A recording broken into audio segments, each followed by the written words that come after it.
Bonjour, je m'appelle Louise, j'ai 21 ans. Cette année, je fais l'année Sainte-Claire avec les sœurs. Et avant, j'ai fait une licence de mathématiques. Moi, c'est David, je suis à l'ASF, c'est-à-dire une année auprès des franciscains à Cholet. Et avant, j'ai fait une licence de droit. Et nous allons vous parler de nos témoignages par rapport à la ceinture de vérité. Moi, c'est principalement sur la vérité envers moi-même et ma faiblesse. C'était juste après un enseignement de sœur Brune-Marie sur justement euh, l'importance de la vérité pour Saint Maximilien et Sainte Thérèse de l'Enfant Jésus et de la Sainte Face.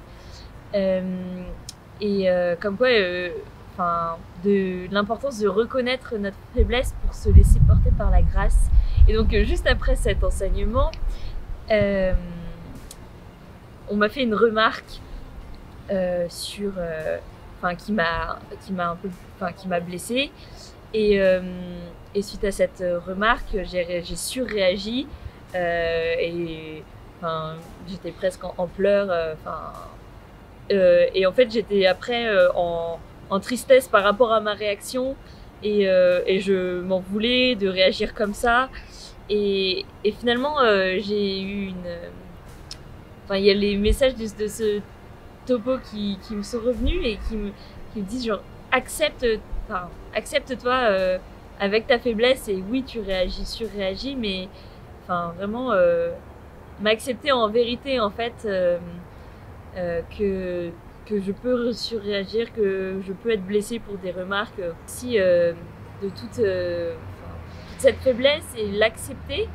Et du coup j'étais plutôt en désolation et j'ai remis ça au Seigneur en disant bah voilà Seigneur je découvre ma faiblesse, ma petitesse et je te la remets et, euh, et en fait c'est sa grâce qui agit à ce moment-là il a retourné un peu retourné mon cœur et m'a fait comprendre quelle joie lui m'aimait malgré ma faiblesse en fait et vraiment après on est parti pour aller faire un chapelet mais je pense que mais quelle joie j'avais dans le cœur de finalement d'avoir reconnu cette faiblesse mais du coup de laisser le Seigneur euh, agir malgré cette faiblesse et vraiment cette vérité sur moi-même et ma petitesse ça apporte une grande joie ça m'a vraiment apporté une grande joie et une grande paix.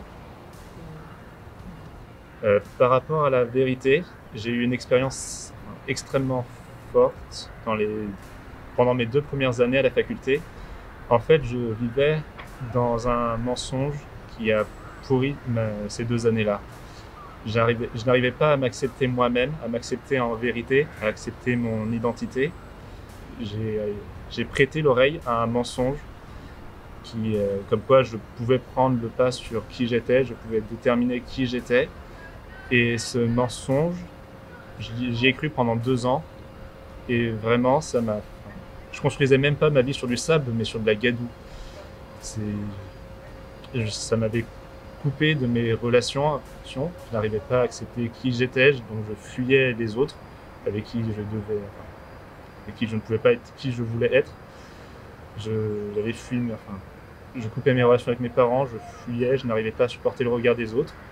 Et ça m'a fait me renfermer et m'isoler sur moi-même pendant 2 années où j'ai vécu une dépression assez grave. J'étais tellement dans ce mensonge à ne pas arriver à m'accepter moi-même que tout pour moi dans la vie en fait semblait être un mensonge. Même en fait quand je voyais la joie des autres, j'en étais blessé parce que pour moi ce n'était pas la réalité. Pour moi, la joie ne pouvait être que passagère et allait s'écrouler du jour au lendemain parce que forcément basée sur un mensonge. Et je n'avais pas la moindre paix en moi. Dans mes relations, mes amis, soit ça se finissait avec mes amis, soit on coupait les ponts petit à petit, soit on construisait de fausses relations qui n'étaient basées sur rien, basées juste sur un peu de temps, basées sur des jeux en ligne, basées sur parfois basées juste sur le fait de cracher sur les autres dans leur dos. Et vraiment, le Seigneur, dans mes ténèbres, est venu me chercher en me poussant à en sortir. Et c'est lors d'un camp d'été l'année dernière que j'ai fait le pas de retourner, enfin de renouer avec la foi, de faire un pas vers le Christ en me proposant comme animateur. Et c'est là qu'il est venu me chercher, qu'il est venu me montrer qui j'étais, me restaurer dans mon identité par plein de petits messages, de petits clins d'yeux.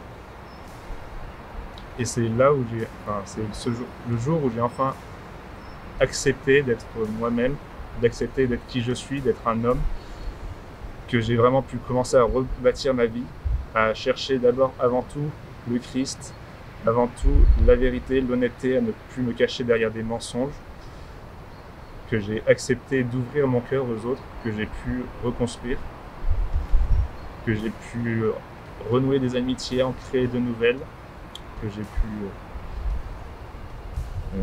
j'ai pu corriger celles que j'avais déjà pour les faire grandir dans la bonne direction. Pour vous, en fait, comme pour nous, il faut toujours, faut chercher, vraiment chercher la vérité qui tient droit aussi comme une ceinture. Et pour ça, on peut demander l'aide du Saint-Esprit et de Marie. Bon confinement. Soyez en vérité avec vous-même, avec le Christ et avec les autres.